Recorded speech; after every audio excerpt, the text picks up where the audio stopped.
앞에 화면이 있습니다. 시작. 성화의 종결로부터 시작되는 성화라는 제목으로 함께 말씀 나누겠습니다. 우리 옆에 있는 분들 또 축복하면서 하겠습니다. 당신은 하나님의 기쁨입니다. 축복하겠습니다. 당신은 하나님의 기쁨입니다. 당신은 하나님의 기쁨입니다. 당신은 하나님의 기쁨입니다. 아멘. 하나님께서 우리를 기뻐해 주십니다. 우리의 모습이 어떠하든 우리를 기뻐해 주십니다. 그러나 있는 이 모습 이대로 우리를 받아주시지만 지금 있는 이 모습 이대로 멈춰 있기를 원치 않으십니다. 말씀을 통해서 하나님을 닮아가는 성화의 삶을 이루어가길 원하십니다. 날마다 그 진행형 성화되어져 가는 과정 가운데 하나님의 기쁨이 되어지는 우리 모두가 되기를 주님의 이름으로 축복합니다. 오늘 성화의 종결로부터 시작되는 성화라는 제목으로 함께 말씀 나누겠습니다. 우리 지난주 말씀, 본문 말씀 잠깐 생각해 보면요, 지난주는 인간이 느끼는 두려움이 얼마나 큰 힘을 가지고 있고 그 두려움이 인간의 삶을 어떠한 모양으로 이끌어 가는지에 대해서 지난 시간에 함께 말씀을 나누었는데요, 먼저는 예수를 죽이려고 하는 가야바의 관정에 모여든 종교 지도자들의 모습, 또 그들의 모습과 대조되어지는 예수님께 향유 옥합을 깨뜨려 부으신 여인의 이야기가 서로 대조된다. 그러나 그 이야기가 모두 다 두려움의 대상이 이끌어 나가는 삶이다 라고 이렇게 함께 말씀을 나눴습니다. 그래서 자기 자신에 대한 위치에 대한 두려움 때문에 예수님을 죽이려고 했던 사람이 있는가 하면, 예수님을, 하나님을 두려워하는 경외하는 마음으로 예수님을 섬겼던 한 여인의 모습, 그리고 그 여인은 예수님께서 복음이 전파되어지는 곳마다 이 여인의 이야기가 함께 증거되어지는 복된 삶이다 라고 이렇게 선포하시는 말씀을 지난주 함께 말씀을 나누었습니다. 오늘 말씀에 등장하는 한 인물도 똑같이 두려움에 휩싸여서 그 두려움이 이끌어가는 인생을 살아가는 한 사람의 모습이 등장하는데요, 우리가 잘 아는 가룟 유다입니다.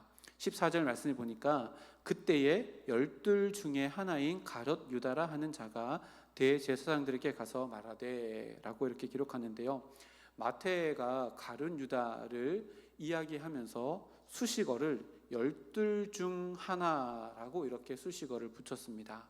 자, 이 표현을 통해서요, 마태는 예수님의 공동체의 내부인과 예수님의 공동체의 외부인을 구분하는데요, 그 앞에 나왔던 대제사장들과 장로들 그리고 가야바는 외부인입니다.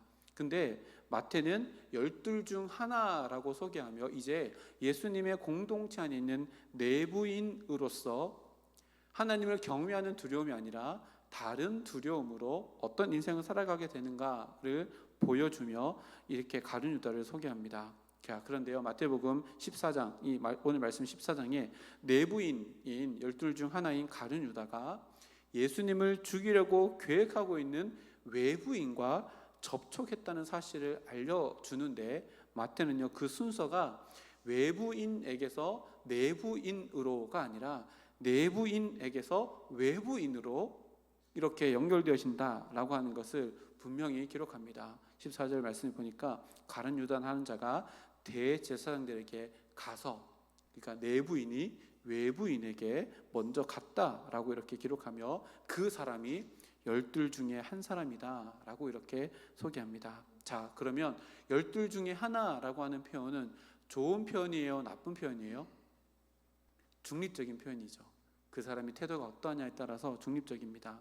그러나 긍정적으로 생각하면 12 중에 하나라고 하는 것은 예수님의 가장 가까운 곳에서 예수님의 그 사랑을 아주 깊이 그리고 아주 가까이에서 경험했던 무리들 중에 한 사람이라고 긍정적인 의미를 가지고 있습니다. 근데 이렇게 긍정적인 의미를 가지고 있는 이 12 중 하나인 가룟 유다가 이 이름에 걸맞지 않는 전혀 다른 이야기를 하고 있는데, 15절 말씀 보니까 이런 이야기를 써내려갑니다.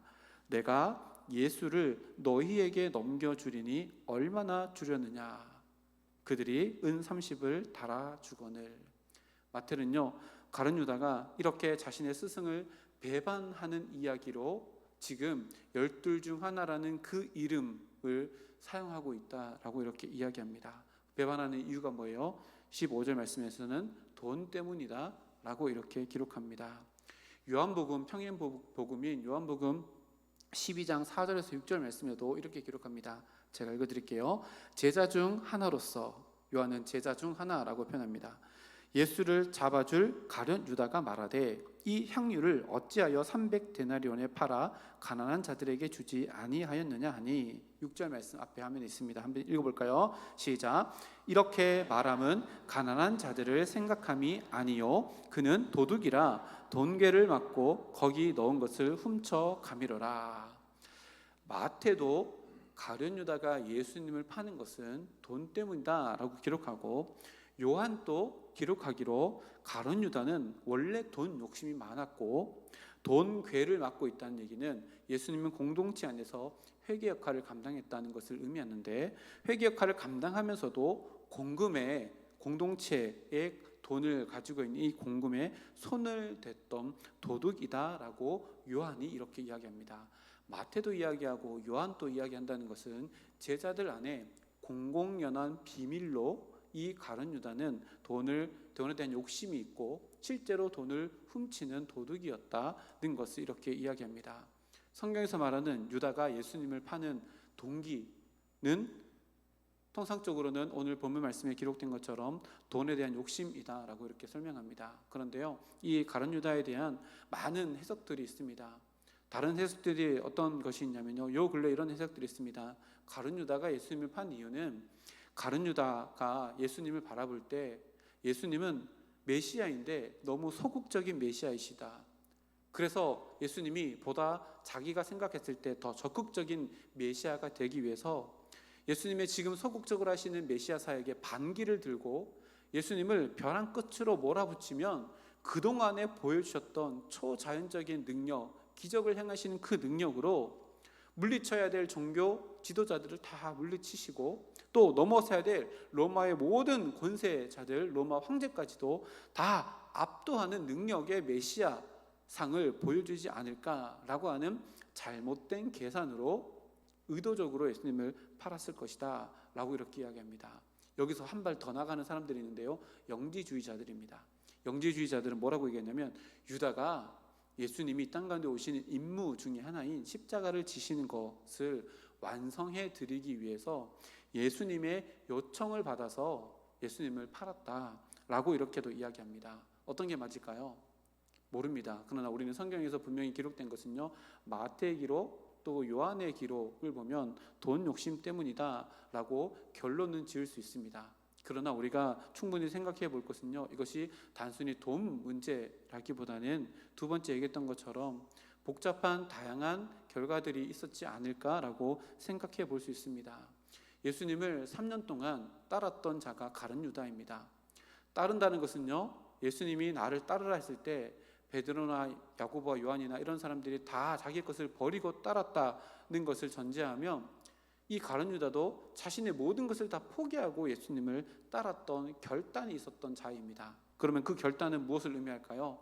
내 삶의 모든 것들을 다 바쳐서 이분을 따른다면 내가 예수님을 위해서 바쳤던 모든 것들보다 더 많은 것들을 내가 얻을 수 있지 않을까라고 하는 생각을 분명히 가지고 있었을 것이고, 그 모습들이 조금씩 드러났던 것이 돈깨에 손을 넣어서 돈을 훔쳐가는 이런 것들로 또 생각나지 않았을까, 이런 이유들이 복합적으로 일어나서 유다가 예수님을 팔았다라고 이렇게 이야기할 수 있습니다. 그렇다면요, 유다가 예수님을 판 근본적인 마음은 뭐냐면, 자기가 예수님을 따를 때 처음으로 생각했던 그 예수님의 모습과 자기가 예수님을 통해서 누리게 될 그 모습들이 다름에서 오는 두려움, 자기가 기대하고 자기가 생각했던 것이 얻어지지 않겠다라고 하는 두려움 때문이라는 것을 우리는 알 수 있습니다. 그래서요, 유다는 자신의 생각대로 일이 되지 않기 때문에 두려움을 느끼고 그 두려움 때문에 자신이 컨트롤할 수 있는, 다시 말하면 자신의 마음 가운데 두려움을 없앨 수 있는 방법을 선택합니다. 그게 뭐예요? 바로 예수님을 파는 것입니다. C.S. 루이스라는 작가는요, 이 가룟 유다의 이야기를 가지고 이렇게 설명합니다. 지옥의 이혼이라는 책이 있거든요. 이 책에서 이런 이야기를 합니다. 지옥의 문은 안쪽에서 잠겨 있다. 그러니까 안쪽에서 열고 나가면 지옥이라는 겁니다. 유다의 배반은 외부의 강요가 아니라 자기 자신의 욕망, 이 돈이겠죠. 아니면 자기가 원하는 모습들이겠죠. 그것을 하나님의 통치보다 우선순위에 둔 자유의지의 오용입니다 라고 이렇게 표현합니다. 자유의지의 오용. 그렇게 유다가 예수님을 팔아넘기면서 대제사장들에게 돈을 요구했습니다. 얼마를 받아요? 은 30을 받습니다. 은 30에 대한 가치가 얼마만큼인가 정확하게는 알 수 없지만 두 가지로 나눠집니다. 하나는 30데나리온이다 라고 하는 해석과 함께 하나는 30세겔이다 라고 하는 이 두 가지 해석이 있는데요. 30데나리온은 잘 아시죠? 하루 품삯이 한 데나리온이면 30데나리온은 한 달 월급 정도입니다. 30세겔은요 이것보다 3배 더 많은 4배 더 많은 120데나리온 정도가 됩니다. 한 달 월급도 그때 당시의 품꾼들에게는 적지 않은 돈입니다. 그리고 120데나리온도요 적지 않은 돈입니다. 이 돈을 자기가 요구해서 받았다. 이것이 자유의지를 선용하지 못하고 오용한 가룟 유다의 모습이다라고 성경이 기록합니다. 근데요 이 돈과 직접적으로 비교되어지는 돈이 있습니다. 무슨 돈일까요? 이 직전에 일어났던 예수님께 향유옥합을 깨뜨려서 부어드렸던 그 값인데요. 그 값을 가룟 유다가 얼마라고 이야기해요? 300데나리온이다 라고 이렇게 이야기합니다. 그럼 이것을 30데나리온이라고 하면 10분의 1에 해당하는 돈입니다. 그러니까 비교해 보면요 푼돈으로 알 수 있습니다. 근데 또 특이한 점이 있습니다. 이 30데나리온, 은 30을 받았다라고 하는 기록은요 마태, 마가, 누가, 요한 중에 마태복음에만 기록되어 있습니다. 왜 그러면 마태에는 굳이 이 은 30이라고 이렇게 기록을 해 놓았을까요? 마태복음은 예수님을 오시기 이전에 구약시대 히브리, 그러니까 구약 성경을 철저하게 믿고 있는 히브리인들을 위해서 쓰여진 책인데요. 그러니까 마태는 히브리인들을 위해서 은 30이라는 것을 기록해 놓는 목적을 분명히 하고 있습니다. 왜냐하면 구약시대 때 은 30이 의미하는 바가 있기 때문에 그렇습니다.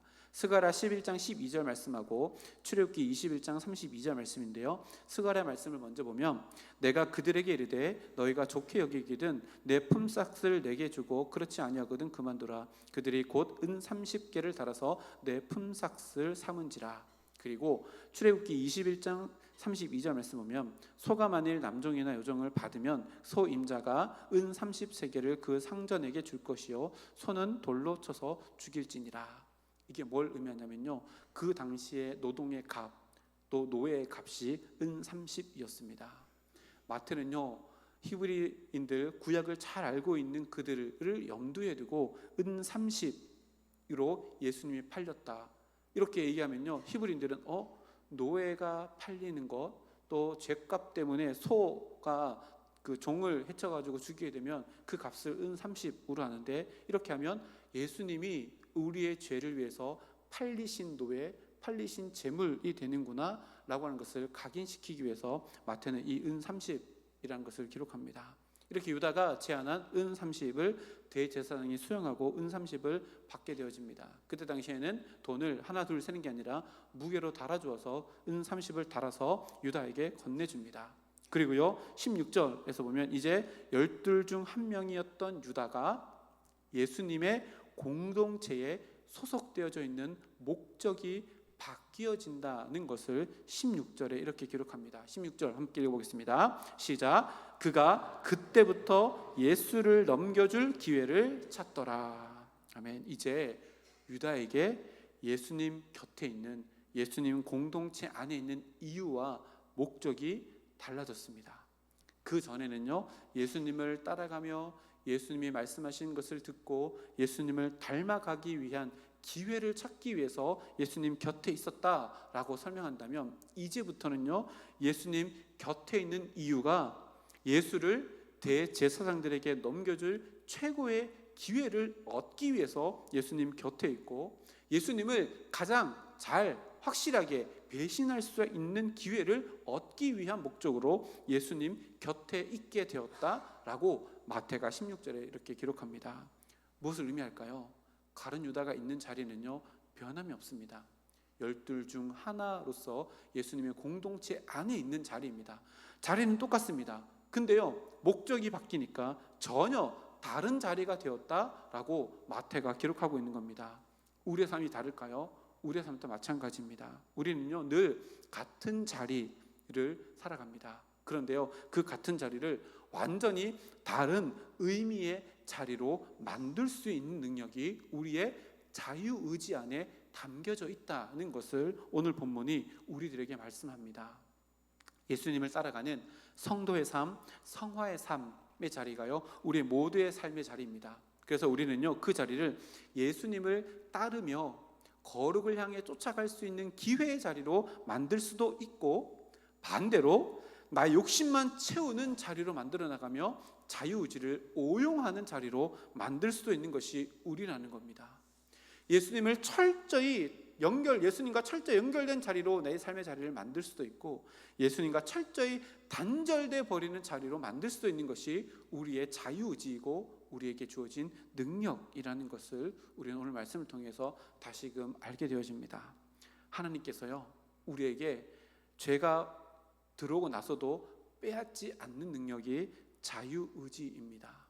그 자유의지를 가지고 선용하느냐 그것을 오용하느냐에 따라서 우리의 삶의 자리에 담겨지는 의미, 우리의 삶의 자리가 만들어가는 이야기가 완전히 달라진다는 것을 이야기합니다. 그래서요 성경에 기록된 사도 바울의 말씀 또 베드로의 말씀을 보면요 이 자유의지에 대해서 굉장히 많은 구절들을 성경 말씀 가운데 할애하고 있습니다. 몇 가지를 찾아보면요 갈라디아서 5장 13절 말씀입니다. 우리 앞에 화면 보고 한번 같이 읽어볼까요? 시작.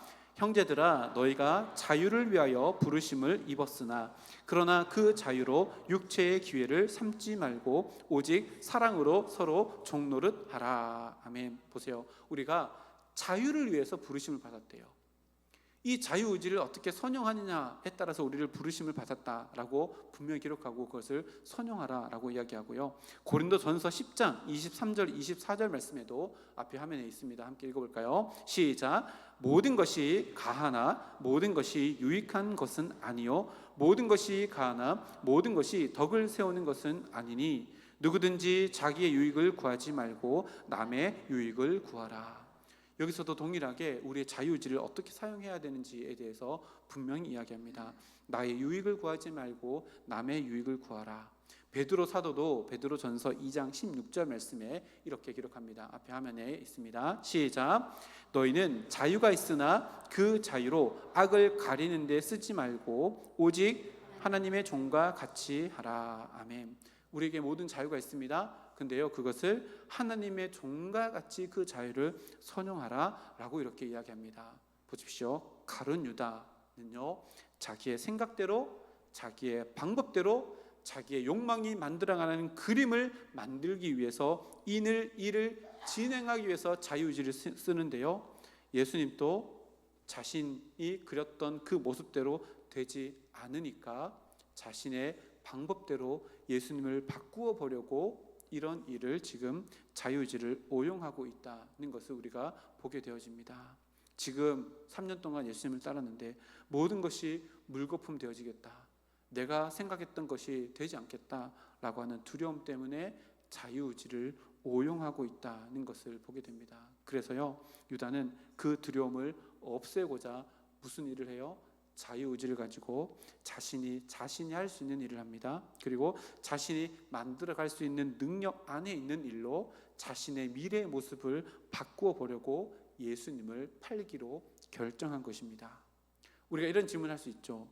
만약 유다가 그 두려움을 극복하고 예수님 앞에 엎드렸다면 예수님의 십자가는 어떻게 됐을까? 십자가의 은혜는 어떻게 됐을까? 라는 질문합니다. 다 한번 질문해 보셨죠? 만약에 가룟 유다가 예수님을 팔지 않았더라면, 사실은요 이 질문은요 오랜 기간 동안 신학적인 조직신학이나 이런 것들의 주제였습니다. 두 가지가 상충되는 거거든요. 하나님의 섭리 그리고 인간의 자유의지, 이 두 가지가 정면으로 충돌되는 신학적인 논쟁입니다. 유다가 아니었으면 십자가의 구속 사역은 어떻게 됐을까? 라고 하는 질문입니다. 여러분 어떻게 생각하십니까? 유다가 예수님을 안 팔았다면 유다가 예수님 팔길 잘했네, 이게 맞을까요? 어떤 게 맞을까요? 몇 가지로 살펴볼 수 있는데요. 첫 번째는 뭐냐면 신학적으로는 유다가 아니었더라도 예수님의 십자가 사건은요, 어떠한 방식으로든 일어났을 것이라는 견해입니다. 이것이 지배적입니다. 유다가 아니더라도 예수님의 십자가 사건은 일어났을 것이다. 다른 방법으로. 유다가 아니라 다른 방법으로. 그래서요, 당시 상황을 한번 생각해 보십시오. 당시에는요, 이미 예수님의 대적들이라고 일컬어지는 유대 종교 지도자들이 이미 예수님을 죽이려고 작당 모의를 다 해놓은 상태이고, 뭘 기다리고 있는 거예요? 때를 기다리고 있었습니다. 그들에게는요, 공권력이라고 하는 엄청난 힘이 있었습니다. 그 힘은요, 어떤 것을 할 수 있어요? 엄청난 정보력을 가지고 있고, 예수님이 한적한 곳에서, 아무도 모르는 곳에서 붙잡을 수 있는 그 정보를 얼마든지 캐치할 수 있는 능력을 가진 사람들이 그 사람들이었습니다. 다시 말하면 유다가 아니더라도 이 대제사장들과 종교 지도자들은 예수님을 잡아서 법정에 세우고 불법의 재판을 통해서 예수님의 십자가에 못 박았을 것입니다. 유다가 아니더라도 이 일은 일어났을 것입니다. 그리고요, 성경적인 근거를 보더라도 그렇습니다. 예수님이 이미 수차례 나는 십자가에서 달려 죽게 될 것이다 라고 여러 번 예고하셨습니다. 예수님의 말씀은요, 하나님의 말씀이잖아요. 하나님의 말씀은 반드시 이루어집니다. 그래서 예수님께서 예언하시는 선포는요, 모두가 다 완료형으로 기록되어 있습니다. 이미 이루어진 것처럼 성경이 기록하고 있습니다. 다시 말하면 유다가 배신하는 그 계획은요, 하나님의 성취의 도구였을 뿐이지 하나님의 궁극적인 도구는 아니었다는 겁니다. 유다가 자유의지를 어떻게 활용하는 따에 따라서 전혀 다른 이야기가 일어날 수 있었다는 것입니다. 그래서 두 번째가 뭐냐면, 유다라는 개인의 의지, 자유의지, 그리고 그것에 대한 책임의 문제인데요. 만약에 유다가 배신하지 않았더라면 적어도 유다는 배신자라고 하는 자기의 오명, 그리고 죽음, 자살, 죽음이라고 하는 그것은 화는 피할 수 있었을 겁니다.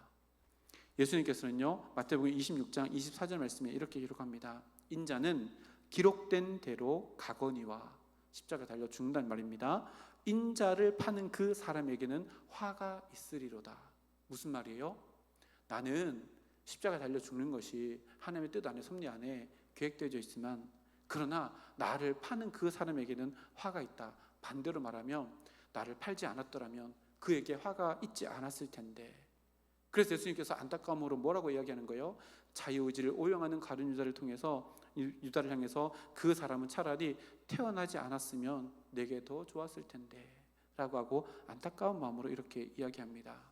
무엇을 얘기할까요? 유다의 행위가 하나님의 계획에 포함되어 있지 않더라도, 포함되어 있더라도 유다는 기계처럼 움직여서 그렇게 한 것이 아니라 유다의 자유의지가 자기의 탐욕, 자기의 예수님에 대한 실망감, 이런 것들에 대한 자발적인 동기 때문에 그렇게 움직이게 되었고, 유다의 악함을 하나님의 선하신 계획하심으로 하나님께서 바꾸어 나가셔서 이렇게 일이 되어졌다는 것이 성경의 이야기라는 겁니다. 세 번째로 생각해 볼 수 있는 것은요, 배신 없는 십자가입니다. 유다가 배신 않았고 십자가입니다. 좀 전에 잠깐 말씀드렸던 건데요, 만약에 유다의 배신도 없었고 유대 지도자들의 예수님이 체포하지 않았더라면 어떻게 됐을까? 어떻게 됐을까요? 유다도 배신하지 않고요, 대제사장들도 예수님을 체포하지 않았더라면 어떻게 됐을까요? 우리는 예수님이 그동안 해왔던 모습들을 통해서 충분히 유추해 볼 수 있습니다. 예수님이 이 땅 가운데 성육신하셨습니다. 무엇 때문에요? 순종 때문이죠. 예수님이 십자가에 달려 돌아가시는 것이 하나님의 뜻이라면 예수님은 유다에 의해서도 아니고 유대 종교 지도자들을 통해서도 아니고 예수님 자발적으로 예루살렘 성전을 통과하시며 승리 입성하시기 위해서 십자가를 지시는 그 걸음을, 첫 걸음을 내디디셨던 것처럼 심판의 자리로, 십자가 자리로 예수님께서 자발적으로 입성하셨을 것이다. 우리는 충분히 유추해 볼 수 있습니다. 결론적으로요, 유다가 배신하지 않았더라도 하나님의 구속의 역사는요, 다른 경로를 통해서 이루어지게 될 것입니다. 그리고 성경의 구속 역사는요, 죄 없는 재물, 흠 없는 재물이 속죄의 재물이 될 수 있다는 것은요, 레위기에 있는 번제를 통해서 분명히 예언되어졌고, 예수님은 그 죽음을 이루시기 위해서 이 땅 가운데 오셨기에 어떠한 방법으로도 십자가의 구속의 은혜는 이루어지게 되었을 겁니다. 그것은 우리가 알 수 없는 영역이기에 신비의 영역으로 내어놓는다 할지라도 우리의 영역에서 생각해야 될 것은요, 유다는 자기의 자유의지를, 자기의 욕심, 그리고 예수님에 대한 실망감, 그리고 자기가 그렸던 그림이 그려지지 않는 그 두려움 때문에 자유의지를 오용함으로 말미암아 배신자라고 하는 비극적인 꼬리표를 달게 되는 인생이 되었다는 사실입니다. 그런데요, 우리는 또 다른 자유의지를 볼 수 있어야 됩니다. 만약에 유다가 그렇게 하지 않았더라면 다시금 회복되어서 베드로처럼 배반했더라도 하나님께 다시 엎드려 회개함을 통해서, 우리가 오늘 찬양했잖아요, 예수의 그 피로 순결하게 다시금 정결받아서 사도로서 그 직분을 감당하며 아마 위대한 순교의 자리에서 하나님을 영화롭게 하는 사람으로 바뀌어져 나갔을지도 모릅니다. 결국은요, 이 사건은 무엇을 얘기하냐면 하나님은 인간의 악한 선택조차도 선한 결과, 구원으로 사용하시지만 그 선택을 한 자유의지의 그 사람은 자유의지에 대한 책임이 지어진다는 것입니다. 그래서요, 우리가 오늘을 살아가면서 자유의지를 가지고 무엇인가를 선택하고 결정하고 행동으로 옮긴다는 것이요, 얼마나 큰 일이며 하나님이 보시기에 얼마나 위대한 흔적들을 남길 수 있는가, 아니면 얼마나 큰 오점을 남길 수 있는가 라고 하는 것을 다시금 보게 되어집니다. 그러면 우리가 어떤 길을 걸어가야 할까요? 예수님이 걸었던 길은 분명합니다. 예수님은요, 순종이라는 길의 방향을 잡아놓고 절대로 그 순종의 길, 정도의 길을 벗어나지 않는 길을 걸어가셨습니다. 빌립보서의 2장 8절 말씀이에요. 이렇게 기록합니다. 사람의 모양으로 나타나사 자기를 낮추시고 죽기까지 복종하셨으니 곧 십자가에 죽으심이라. 예수님이 성육신하셔서 인간의 몸으로 입고 오셨고, 인간이 가지고 있는 자유의지를 가지고 무엇을 하셨어요? 복종하기 위해서 죽음도 불사하는 복종으로 자유의지를 사용했다라고 분명히 기록합니다. 히브리서 기자도요, 이렇게 이야기합니다. 히브리서 5장 8절 9절 말씀인데, 그가 아들이시면서도 받으신 고난으로 순종함을 배워서 온전하게 되셨은즉 자기에게 순종하는 모든 자들에게 영원한 구원의 근원이 되시고. 예수님이 이 땅 가운데 오셔서 고난을 통해서 순종함을 배웠다. 예수님이 배울 게 있을까요? 없습니다. 우리에게 본이 되어주시기 위한 모습이라는 것입니다. 예수님의 자유의지의 방향은요, 언제나 변함없이 하나님의 뜻을 향해 있었고, 예수님의 자유의지의 능력은요, 언제나 그 하나님의 뜻을 이뤄나가기 위한 순종에 꽂혀 있었습니다. 이것은요, 변함없는 예수님의 공생의 삶 가운데 있었습니다. 그러나 우리가요, 또 분명하게 놓치지 말아야 될 것이 있습니다. 단순히 예수님이 순종하셨다, 이게 아니라요, 예수님의 순종은요, 단순히 굴종이 아니었다는 것이 중요합니다. 무엇을 의미할까요? 세상을 이처럼 사랑하시는 하나님의 그 사랑에 대한 응답이 예수님의 순종이었습니다. 그리고요, 합력해서 선을 이루시는 하나님의 능력에 대한 확신이 예수님의 순종이어서 예수님은 굴종이 아니라요, 기쁨의 자발적인 선택으로 순종의 길을 걸으셨다는 겁니다. 그래서요, 히브리서 기자가 12장 2절 말씀에, 히브리서 12장 2절 말씀에 이렇게 기록합니다. 앞에 한번 읽어볼까요? 시작. 그 앞에 있는 기쁨을 위하여 십자가를 참으사 부끄러움을 개의치 아니하시더니 하나님 보좌 우편에 앉으셨느니라. 아멘. 우리가 자유의지를 선택하잖아요. 그러면 마음속에 딱 저울질을 해봅니다. 마음속에 다 저울 있잖아요. 이게 좋을까? 이게 좋을까? 딱 두 개 올려놓고 이쪽이 더 좋네? 그럼 이쪽으로, 기우는 쪽으로 다 하잖아요. 예수님의 마음속에 있는 자유의지의 저울에는요, 딱 두 가지가 있습니다. 하나는 하나님의 뜻, 하나는요 자기 육신의 뜻. 근데 예수님은 언제나 하나님의 뜻이 더 큰 기쁨이 주기 때문에 이쪽으로 딱 기울었다는 얘기가 히브리서 12장 2절 말씀입니다. 앞에 있는 기쁨, 하나님의 말씀에 순종할 때 주어지는 기쁨을 선제적으로 느끼며 지금에 있는 고난을 부끄러워하지 아니하고 그것을 감내하기 위해서 자유의지를 사용했다라고 히브리서 기자가 이렇게 이야기합니다. 우리의 성화도 마찬가지여야 합니다. 마지 못해 하는 순종이 되어서는 안 된다는 얘기입니다. 기쁨으로 하는 순종이 되어야 합니다. 오늘 말씀의 제목을요, 제가 성화라고 하는 똑같은 단어인데 다른 한자를 썼는데요, 일부러 이렇게 라임을 맞췄습니다. 성화, 첫 번째 성화는요, 이룰 성자의 화입니다. 불화입니다.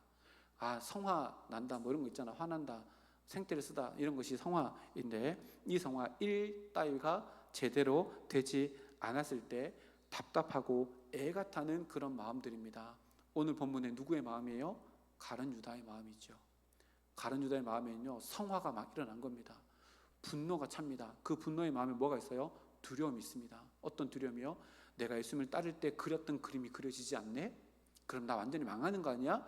라고 하는 두려움, 그 성화가 막 일어나는데요, 진짜 성화는요, 이 성화의 종교를 선포할 때 진짜 성화, 이 성화는 뭐예요? 거룩할 성자, 되어져 갈 화자, 거룩하게 되어져 나가는 이 성화를 이루어갈 수 있습니다. 그래서 오늘 말씀의 제목을 제가 이렇게 했습니다. 성화의 종결, 이것이요 성화의 시작입니다. 한 10년 전에요, 카일 아이들먼이라는 분이 쓰신 책 중에 나의 끝 예수의 시작이라는 책이 있습니다. The End of Me 하고 싹 해가지고 지저스 이렇게 써 있는데, 나의 끝 예수의 시작, 이 나의 끝이라고 하는 것을요, 그 책에서 보면 이렇게 표현합니다.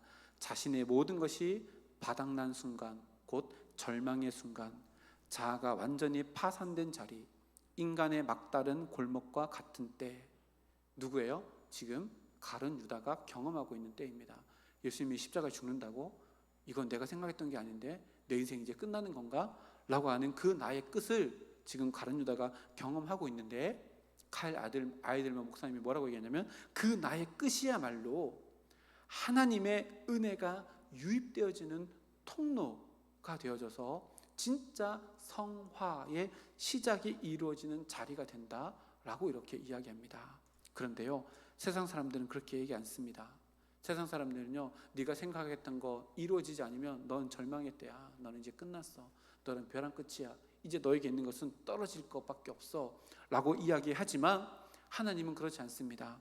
성도에게 있어서 인생의 벼랑 끝, 자아가 완전히 끝나버리는 그 순간은 하나님의 새로운 자아가 역사하는 자리가 되어지고, 하나님께서 새롭게 허락해 주시는 새로운 자아로 새로운 인생을 살아갈 수 있는 첫 번째 발걸음을 내딜 수 있는 자리라는 것을 이렇게 이야기합니다. 그래서요, 내 자아의 파산의 자리는요, 창조적인 파괴가 있는 자리입니다. 그 모든 것이 무너져야 되기 때문에 무너뜨리는 자리이고요, 그 자리에 엎드려서 내 자유의지를 예수님처럼 하나님의 뜻이라면 하나님 기꺼이 이 잔을 마시겠습니다 라고 고백할 때, 하나님께서 나를 통해서 이루어나가실 거룩한 성화의 삶을 우리의 삶을 통해서 이끌어가게 될 것이라는 것입니다. 그래서 예수님이 이 땅 가운데 오셔서 우리에게 보이신 모든 자유의지를 어떻게 활용하시는가는요, 기쁨으로 우리가 따라가야 될 모습이라는 것을 우리가 이렇게 말씀을 통해서 알게 되어집니다. 하나님이 우리를 이렇게 초청하십니다. 우리의 마음의 성화, 분노, 두려움을 쫓아가는 인생이 아니라 진짜 성화, 예수님을 닮아가고 하나님을 닮아가는 거룩한 삶으로 우리를 초청하십니다. 이 놀라운 초청은요, 이해하고 따르는 명령이 아닙니다. 잘 생각하세요. 이해하고 따르는 명령이 아닙니다. 믿고 따라가는 응답입니다. 이거 차이가 있습니다. 하나님께서 왜 이렇게 하라고 하시지? 이해가 안 되네? 그럼 스톱. 이게 아니라요, 이거 순종이 아닙니다. 이해되지 않더라도 하나님이 선하시다는 것을 믿고 먼저 선제적인 순종할 때에 뭐 하는 거예요? 선제적인 순종할 때에 주어지는 기쁨이 그제서야 찾아오는 것이 진짜 순종이고 우리 자유의지를 선용하는 겁니다. 그래서요, 사도 바울은 뭐라고 이야기해요? 나는 날마다 죽노라 라고 이야기합니다. 이게 뭐예요? 날마다 자기 자아의 파산을 선포하는 겁니다. 그러면 뭐가 일어날까요? 자기 마음 가운데 있는 성화가 다 끝나버리고 진짜 성화, 예수님을 닮아가는 성화가 자기 삶 가운데 계속해서 일어나는 자유의지의 선용을 하겠다라고 하는 결단이 나는 날마다 죽습니다 라고 하는 사도 바울의 고백입니다. 이처럼 우리 안에 불타오르는 성화, 그것에는 정결을 선언하고 진짜 불타올라야 되는 성화, 예수님을 닮아가고 하나님을 닮아가는 성화, 성화가 우리 마음 가운데 더 불타오르는 우리 성서와 함께 모든 권속들 되기를 주님의 이름으로 축복합니다. 그래서요, 우리 교회 50주년 맞이하잖아요. 앞으로 더 50주는 내 자아의지, 자기중심성에서 오는 성화가 아니라 새로운 자아로부터 주어지는 성화, 예수님을 닮아가고 하나님 닮아가는 이 성화의 삶으로 우리가 속한 가정, 우리가 속한 구역, 부서와 기관들, 이 성서 땅, 그리고 대구 땅, 더 나아가서 우리 교회가 선교하는 그 모든 선교지까지, 또 우리 교회가 미치는 모든 영향력 있는 그 자리까지 하나님의 거룩하심을 드러내는 하나님의 선한 도구가 되는 우리 모두가 되기를 주님의 이름으로 축복합니다. 함께 기도하겠습니다.